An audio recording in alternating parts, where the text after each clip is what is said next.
जय श्री कृष्णा। स्वागत है आपका सारथी त्रिशला के साथ। कैसे हैं आप लोग?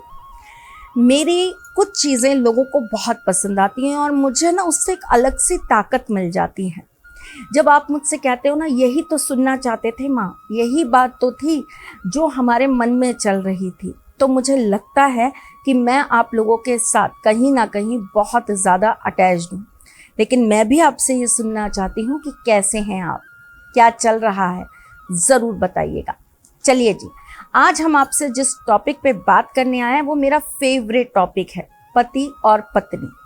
जब इस रिश्ते में कड़वाहट आ जाती है ना, जब इस रिश्ते में अधूरापन आने लगता है, जब दो इंसान एक होकर जिनके नाम ही एक हो जाते हैं, आप सोचिए ना, जब भी कोई किसी को पुकारता है तो कैसे पुकारता है? ये उनकी वाइफ हैं, ये उनके हस्बैंड हैं। लड़कियों के तो नाम के आगे लड़कों के सरनेम लग जाया करते हैं और कुछ लड़कियां तो अपने नाम के आगे अपने हस्बैंड का नाम भी लगाती हैं। बहुत सारे लोगों की पहचान बदल जाती है एक शादी के बाद। सब कुछ जब एक दूसरे के साथ जुड़ा होता है तो विचार क्यों नहीं जुड़ते, मन क्यों नहीं जुड़ता, एक दूसरे की बात समझ क्यों नहीं आती, एक क्यों इतना जिद्दी हो जाता है कि वो ये भूल जाता है कि दूसरे को पीड़ा हो रही है। एक इंसान अपनी खुशी के लिए दूसरे को रुला कैसे सकता है? एक इंसान अपनी खुशी के लिए दूसरे को रोता हुआ अकेला कैसे छोड़ सकता है? जो आपका हाथ पकड़ के आया, आप उसे रोते वक्त कंधा भी नहीं दे रहे, बल्कि आप उसके दिल दुखाने का कारण बन रहे हैं।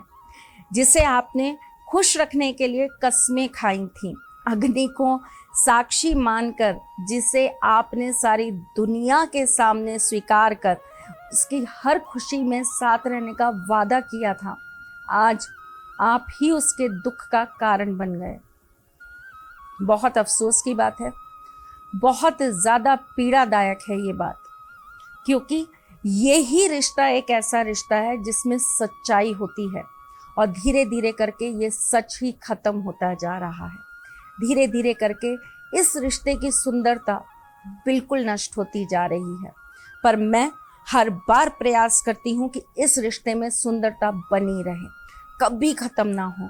और इस रिश्ते की सुंदरता को बरकरार रखने के लिए आज फिर एक अचूक और बहुत ज़्यादा प्रभावी उपाय लेकर आई हूँ।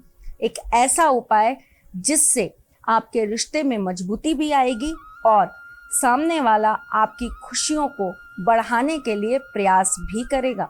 फिर चाहे आपकी खुशी उनके प्यार से हो, उनकी वाणी से हो, या उनके आपके साथ रहने से हो। चलिए जी, बता देती हूँ, लेकिन इससे पहले ये तो बता दूँ कि मैं कौन हूँ। मैं आपके एस्ट्रोलॉजर हूँ, वास्तुशास्त्री हूँ, चेहरा भी पढ़ती हूँ, आवाज़ भी पढ़ती हूँ और हाथों की लकीरें भी पढ़ लेती हूँ। लेकिन आपकी सारथी हूँ, इसीलिए आपको जीवन का सार देने चली आती हूँ। क्या करना है आपको बताती हूँ, लेकिन उससे पहले कुछ चीज़ें ज़रूर बताना चाहूँगी। बेड पर आप किस तरफ सोते हैं? मतलब अगर आप पत्नी हैं तो आपको पता है आपको किस तरफ सोना है, और अगर आप पति हैं तो आपको पता है आपको किस तरफ सोना है? नहीं, मैं बता देती हूँ। पति को हमेशा बेड के दाईं तरफ सोना चाहिए, मतलब राइट तरफ सोना चाहिए, और पत्नी को हमेशा लेफ्ट की तरफ सोना चाहिए, यानी कि बाईं तरफ सोना चाहिए। एक और चीज़, सोने से पहले आपको ये चीज़ें ज़रूर ध्यान रखनी चाहिए। आपके कमरे में किसी भी प्रकार का अग्नि का कोई भी यंत्र ना जल रहा हो।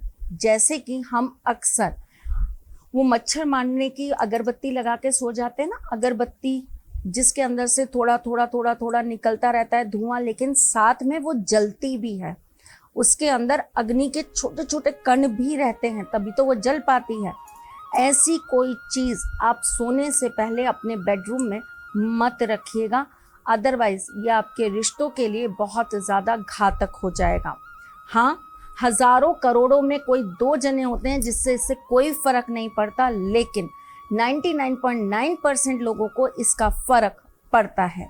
एक और महत्वपूर्ण चीज़ जो मैं आपको बताती हूँ, अक्सर क्या होता है, लोग उल्टा सीधा सो जाते हैं। कैसे? पति अगर इस तरफ सर करके सो रहा है तो पत्नी इस तरफ सर करके सो जाती है। ये भी बहुत गलत होता है। इससे घर में आ रही लक्ष्मी का अनादर होता है, इससे घर के अंदर वृद्धि नहीं होती, इससे आपके घर में संपन्नता नहीं बनती और यही एक कारण होता है जिससे आपकी तरक्की रुक जाती है। बड़ा विचित्र है लेकिन कटु सत्य है। चलिए जी, आज का सारथी महा उपाय आपको दे देती हूँ। आपको अपने पलंग के एक कोने में, जहाँ आपके हस्बैंड का सर होता है, उस तरफ के कोने में आपको 2 लौंग, 2 इलायची और 1 सुपारी बांध देनी है। ये क्रिया आपको शुक्रवार की रात को करनी है और मंगलवार तक ये गांठ बंधी रहने देनी है। मंगलवार को ये सारी की सारी सामग्री आप एक लाल रंग के कपड़े के अंदर बांध कर एक कटोरी में या एक प्लेट में रख लीजिए।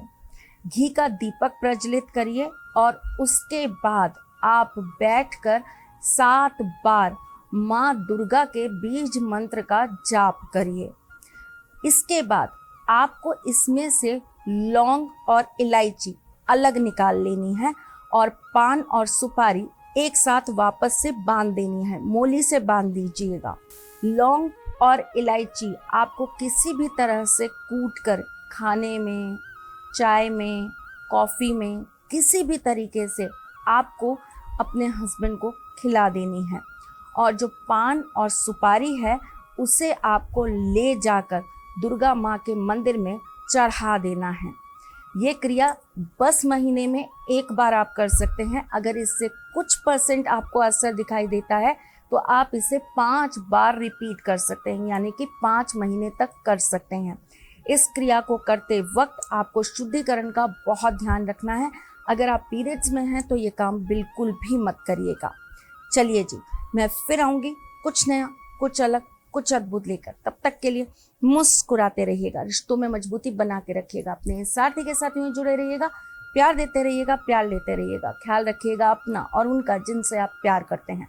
मैं जल्द आपसे मिलने आऊंगी। तब तक के लिए जय श्री कृष्ण। सारथी माँ त्रिशला ज्योतिष के क्षेत्र में विश्व विख्यात नाम है। ज्योतिष शास्त्र में PhD माँ त्रिशला पिछले 22 वर्षों से ज्योतिष की सभी परंपरागत विधाओं के साथ साथ अनेक दुर्लभ गुण विधाओं जैसे परछाई एवं नव्स के अध्ययन से अपनी सटीक भविष्यवाणी और पूर्वानुमान के लिए विख्यात हैं। अपने उपायों द्वारा लाखों लोगों का जीवन संवार चुकी माँ त्रिशला लगातार 2016 से ज्योतिष विभूषण अवार्ड प्राप्त कर रही हैं। साल 2018 में उन्हें उत्तराखंड के मुख्यमंत्री त्रिवेंद्र सिंह रावत ने ज्योतिष विभूषण अवार्ड से सम्मानित किया था और साल 2016 में उन्हें राजस्थान में बेस्ट एस्ट्रोलॉजर के अवार्ड से नवाजा जा चुका है।